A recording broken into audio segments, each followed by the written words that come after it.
طبعا ظهور نتيجة الثانوية العامة 2026. في الفيديو ده هقولك ازاي تجيب النتيجة بطريقة سهلة من غير اي تعقيد. كل اللي عايزه منك تعمل لايك واشتراك في القناة وتابع معايا الشرح للنهاية، ويلا بينا نخش على الفيديو. يلا بينا. اول حاجة يا جماعة، كل اللي عايزه منك تجيب لي رقم الجلوس بتاعك. بعد كده بتجي على جوجل، تمام، زي ما احنا شايفين كده.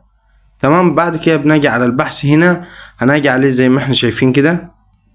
تمام، اول ما هندوس عليه هتكتب نتيجة الثانوية العامة 2026.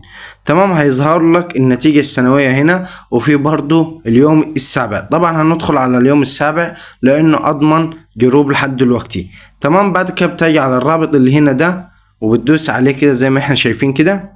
بعد كده بتنزل تحت، بيظهر معاك ادخال رقم الجلوس، وبتختار النظام بتاعك سواء قديم سواء جديد او سواء اي حاجة. بعد ما تدوس ده كله، بعد كده بتدوس على كلمة استعلام على النتيجة. بتظهر معاك على طول تلقائيا كل حاجة هنا، وبيشوف المجموع بتاعك. وبالتوفيق للجميع، وما تنساش الدعم بتاعك باللايك والشير والاشتراك في القناة. مع السلامة، سلام.